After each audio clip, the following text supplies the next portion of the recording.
Indian contract act 100 marks का पूरा Indian contract act के ऊपर ये टेस्ट है, जैसे कि पूरा फॉर्मेट भी आईसीआई की तरह ही बनाया है और इंडियन कॉन्ट्रैक्ट एक्ट का 100 मार्क्स का पूरा पेपर है। अभी देखिए हम फटाफट से डिस्कस करते हैं। ये जो पहला जो क्वेश्चन है, गजब है, गजब गजब गजब। हाँ हाँ हाँ, ये क्वेश्चन हम ध्यान में रखिए। अच्छा, मैं आपको बता देता हूँ इसका आंसर क्या होगा। आपको कम्युनिकेशन ऑफ एक्सेप्टेंस, ठीक है, इसका पहले का यही आंसर है। फिर हम मिस्टर वाई एजेड, इसका हम फटाफट से डिस्कस कर देते हैं और आपको answer sheet with question sheet आपको डिस्क्रिप्शन बॉक्स में दे देंगे। उसके बाद ये वाला क्लेम फॉर नेसेसरी से कॉसी कॉन्ट्रैक्टेड डीम केसेस में दूसरा क्वेश्चन। ये देखिए, ये सिंपल, देखिए कितने मार्क का है, 6 मार्क का क्वेश्चन है। और इस पे आपको बता देता हूँ, ये करीबन आपके ये ऊपर का प्रोविजन 3 मार्क, ये 3 मार्क, मस्त भाई की लिख के आओ, मस्त भाई की मार्क्स मिल जाएंगे, ठीक है। ये वाला कौन सा प्रोविजन है, मैं देख के बता देता हूँ, बता देता। ये तो अपना सेक्शन 56 और सेक्शन 65, मस्त मस्त क्वेश्चन है। ये 4-4 मार्क के बहुत आसान प्रोविजन है, मतलब आपकी भाषा में भी लिखे तो भी इसको आराम से आपको 3 मिल जाएंगे।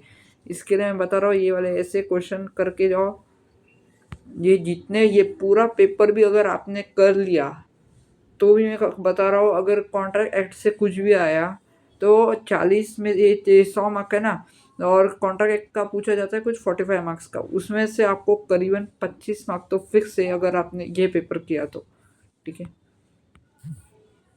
फिर आगे देखते हैं।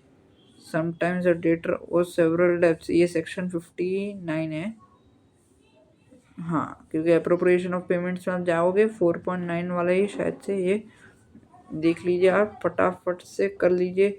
हम थोड़ा कलर अच्छा रखते, अच्छा खासा, ठीक है। हाँ ठीक है, ये भी ठीक है, हाँ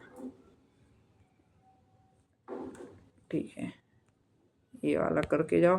फिर ये तो आसान आसान वाले सेक्शन, ये 127 या 128 है, 127 ही है शायद तक, या 128 है, पता नहीं, आप देख लेना। नेचर और ये वाला नेचर और ये वाला, और फिर डिस्चार्ज ऑफ कॉन्ट्रैक्ट और इनवैलिडेशन लिख देना। ये देखिए 3-5 मार्क के लिए पूछा गया, ये दो दो चीज़ के लिए पूछा गया, ठीक है। फिर हमने बनाया है पेपर, अच्छा बनाया है हमने, नहीं मतलब ये देखिए 5 मार्क के ऐसे क्वेश्चन आ जाते हैं और आप ब्लैंक हो जाते हो सही में। तो ऐसे क्वेश्चंस के लिए भी तैयार रहना, अच्छे खासे है, लिख देता हूँ मैं इम्पॉर्टेंट, क्योंकि ऐसे में आप ब्लैंक ना हो जाए। फिर ये वाला देख लीजिए, ये मिस रिप्रेजेंटेशन आएगा, जिसमें सेक्शन 142 या 143 है, 141 142 कुछ तो है, 142 143 या 141 142 है, मिस रिप्रेजेंटेशन के ऊपर दोनों लिख देना वो। और फिर इस पे एक कॉन्ट्रैक्ट ऑफ गारंटी का भी लिख देना, और हाँ गारंटी के ऊपर ये, तो गारंटी का भी लिख देना इसका। फिर x was running business car 50,000, और फिर क्या लिखा है इस पे भी, ये देखिए, ये इसने बोला है कि सफर Honda City of 50,000 petrol and toll expenses will be bound by him, ठीक है। इंजन, हाँ ये आएगा सेक्शन नंबर कुछ 150 या 151 है, जिसमें नहीं 150 या 151 नहीं है, उसके नीचे का सेक्शन है नॉन ग्रेट्युटीज, जिसमें डिफॉल्ट होते गुड्स में। 151 है या 152 पर सेक्शन नहीं याद है मुझे अभी, बट मैं आपको बता रहा हूँ, ये नॉन ग्रेट्युटीज ऑफ बिलमेंट है, जहाँ पे हायर करते हैं गुड्स और फिर उसमें डिफॉल्ट निकलता है, तो जो बिलर है वो अवेयर हो या ना हो तो भी उसको पैसे भरने पड़ेंगे फॉर एक्स्ट्रा ऑर्डिनरी एक्सपेंसेस। देखिए वेज रिंग वाला, ऐसे डायरेक्ट क्वेश्चन आते हैं, करके जाओ, 6 मार्क के लिए पूछा है। चिट फंड है, कॉन्ट्रैक्ट ऑफ इंश्योरेंस है, फिर गेम ऑफ स्किल है, और क्या है, 4 पॉइंट्स है, चिट फंड है, कॉन्ट्रैक्ट ऑफ इंश्योरेंस है, गेम ऑफ स्किल है, और स्पेकुलेटिव ट्रांजैक्शन और शेयर मार्केट ट्रांजैक्शन हो गए 4। देखिए मेरे को ऐसे देख के ही बता सकता हूँ मैं आपको। फिर ये वाला इस पे आप डाल दीजिए कौन सा सेक्शन जहाँ पे बेलमेंट का है ना 140 या 141 कुछ तो भी, वो वाला आपको बेलमेंट का लिखना पड़ेगा। इसमें दो सेक्शन आएंगे, कुछ तो 148 या 147 कुछ तो भी, तो ये वो वाले सेक्शन डाल देना, बेलमेंट के लिख देना आप। तो और फिर यहाँ पे प्रोविज़न में आराम से बता सकता हूँ इसका क्या आएगा कि जो मिसेस शिवानी हैं उसने दिए नहीं थे, उसके पास ही चाबी रहती थी, तो बिलमेंट होगा ही नहीं, सिंपल है। फिर ये देखिए ये वाला है, 3 मार्क के लिए पूछे जाते हैं लेकिन आप ब्लैंक हो सकते हो। इसमें टोटल क्वेश्चन आए थे 6। क्वेश्चन नंबर 1 कंपलसरी था, बाकी 5 में से आपको 4 अटेम्प्ट करने थे। तो मेरे भाई 3 घंटे में आप कर सकते हो, बहुत ही आसान पेपर है ये आपके लिए। और ये ऐसे ही क्वेश्चन आते हैं सही में, ये मैं बता रहा हूँ। अगर ये क्वेश्चन पेपर भी आपने किया होता ना तो आपको 20 मार्क तो भी कवर हो जाते। अभी बाकी के कौन से आपको तो पढ़ने पड़ेंगे ना, ये तो रेफरेंस बता रहा हूँ कि इसमें से इतने आ सकते क्वेश्चन। फिर ये देखिए जॉन प्रॉमिसर सेक्शन 42, हाँ सेक्शन 42 जॉन प्रॉमिसर है। फिर उसके बाद 44 डाल दोगे आप, इतने अच्छे अच्छे क्वेश्चन आ रहे। फिर देखिए आपको बताया था ना कोर्शन का आएगा या नहीं, देखिए आया ना, कोर्शन आया क्या नहीं देख लीजिए, कोर्शन आया। ये देखिए थ्रेड टू कोर्शन आया विथ रेफरेंस। फिर आपको सेक्शन 15 डालना पड़ेगा, 19 नहीं आएगा, इफेक्ट्स नहीं पूछा है। और फिर ये भी नहीं पूछा है उन्होंने एक्सेप्शंस। देखिए ये वाला क्या है बाबा, बताया हमें कॉसी कॉन्ट्रैक्ट, ठीक है quasi contract. Responsibility of finder goods क्या है, नो अप्रोप्रिएट ऑफ गुड्स, फिर to return back the goods, to restore the goods until the finder of goods has not been found. फिर देखिए प्रिंसिपल ये वाला ये कौन सा है, प्लेज बाय नॉन ओनर्स। देखिए आपको जितना अभी नहीं पता होगा, मैं ऐसे ही पेपर देख के बता रहा हूँ, ठीक है। ये देखिए ऐसे ये दो, ये पक्का हमेशा कभी भी आएगी एग्जाम में, ये दो ही आने वाले। अगर डायरेक्ट क्वेश्चन के लिए पूरा भी बहुत पूछ सकते हैं। फिर ये देखिए ये वाला बताए कौन सा है, बताए बताए जल्दी बताए, ये वाला। हाँ अब बताए क्यों, ये चैरिटी वाला है। मैं आपको आराम से बता सकता हूँ क्यों चैरिटी वाला है, क्योंकि देखिए उसने क्या बोला, रनिंग एन ऑर्फनेज, जिसमें वो लोगों की मदद करते हैं, एनजीओ चलाते हैं, इसके लिए चैरिटी ऑर्फनेज। फिर देखिए इधर कुछ लिखा नहीं, आपने हमने देखा है ऐसे समझ के क्वेश्चन। फिर देखिए और आगे देखिए 1.5 लाख बोला था उसने, देखिए क्या इसमें लिखा होता है ये चैरिटी के अंदर कि जहाँ पे प्रॉमिस ही इनकर्ड कर लेता है liability on the promise of the that the promiser will pay some amount, that's why. इसके लिए ये जो है उसको सामने वालों को फिर आखिरकार पैसे देने पड़ते हैं। देखिए कितने अच्छे क्वेश्चंस पूछ रहे हैं, अगर अगर आप पढ़ के नहीं जाते आप पे तो लानत है। फिर ऑर्डिनरी डैमेज पूछा, मीनिंग स्पेशल डैमेज पूछा, लिक्विडेट डैमेज पूछा, pre estimate and genuine damage है वो तो, ठीक है।